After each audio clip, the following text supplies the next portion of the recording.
बच्चों, मैं सुनीता वाई तिवारी श्री संत गाडगे महाराज हिंदी विद्यालय भुसावल आज इस वीडियो के माध्यम से पाठ 10 कोशिका तथा कोशिका अंगक के सेकंड पार्ट में हम देखेंगे कोशिका के विभिन्न अंगक, जिसके अंतर्गत केंद्रक, आंतरद्रव्य जालिका यानी एंडोप्लाज्मिक रेटिकुलम, गोल्गी काय यानी गोल्जी पिंड और लय कायिका के बारे में चर्चा करेंगे। तो आइए देखते हैं कोशिका के अंगक।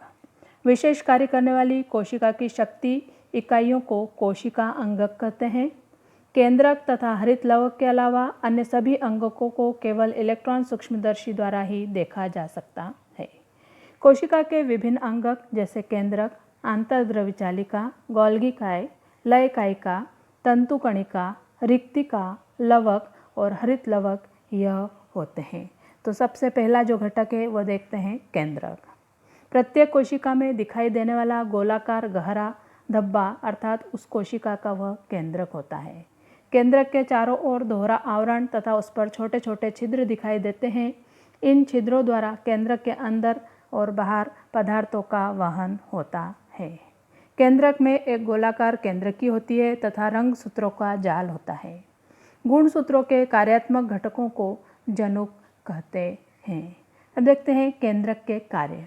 केंद्रक कोशिका की सभी चयापचय क्रियाओं तथा कोशिका विभाजन पर नियंत्रण रखता है। दूसरा, जनुकों द्वारा आनुवंशिक गुणधर्म अगली पीढ़ी में संक्रमित करने का अर्थात आनुवंशिक गुणधर्मों को एक पीढ़ी से दूसरी पीढ़ी में स्थानांतरित करने का कार्य भी केंद्रक के द्वारा ही किया जाता है। जैसे कि चित्र में आपको दिखाई दे रहा है, इस पर केंद्रक का बाह्य आवरण है जिस पर दानेदार जो है वह आवरण, इसमें छोटे छोटे छिद्र दिखाई दे रहे हैं। इन छिद्रकों के द्वारा केंद्रक के अंदर तथा बाहर पदार्थों का वहन होता है। केंद्रक में मध्य में एक गोलाकार केंद्रकी होती है जिसमें रंग सूत्र पाए जाते हैं। इन रंग सूत्र पतले धागे जैसी संरचनाएं होती है जिसका रूपांतरण कोशिका विभाजन के समय गुण सूत्रों में होता है।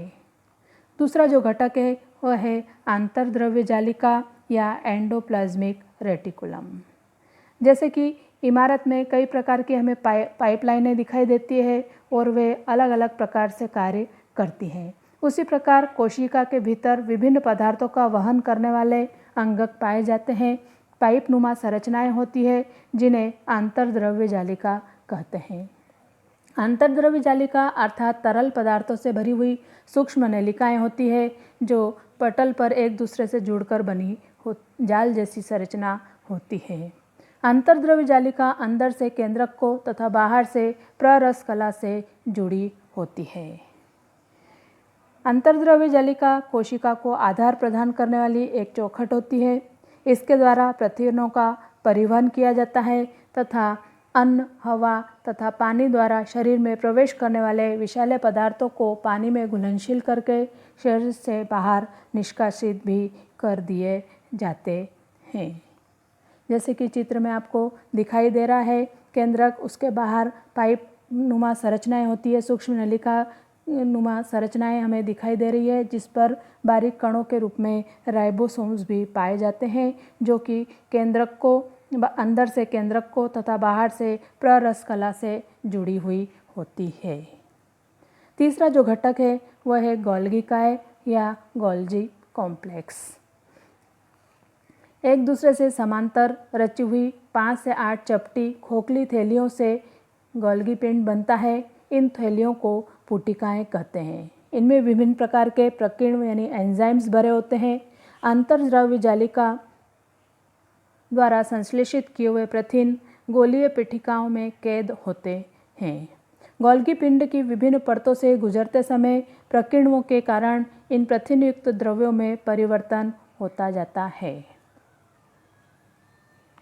गोल्गी पिंड कोशिका का स्राव अंगक है।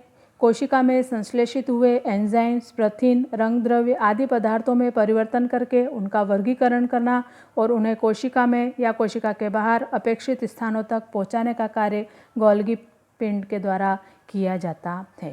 इसके अलावा रिक्तिकाओं और स्राव पीठिकाओं का निर्माण भी गोल्गी काय के द्वारा ही किया जाता है। कोशिका भित्ति, प्ररस कला और लय कायिका के निर्माण में भी गोल्गी काय मदद करता है।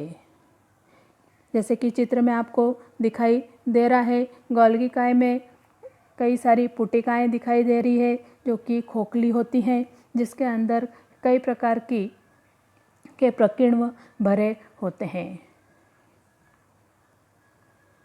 अब देखते हैं लाइजोसोम या फिर लय कायिका। लय कायिका कोशिका में घटित होने वाली चयापचय क्रियाओं में जो वर्ज्य पदार्थ निर्मित होते हैं उन्हें ठिकाने लगाने वाला संस्थान है, अर्थात लय कायिका।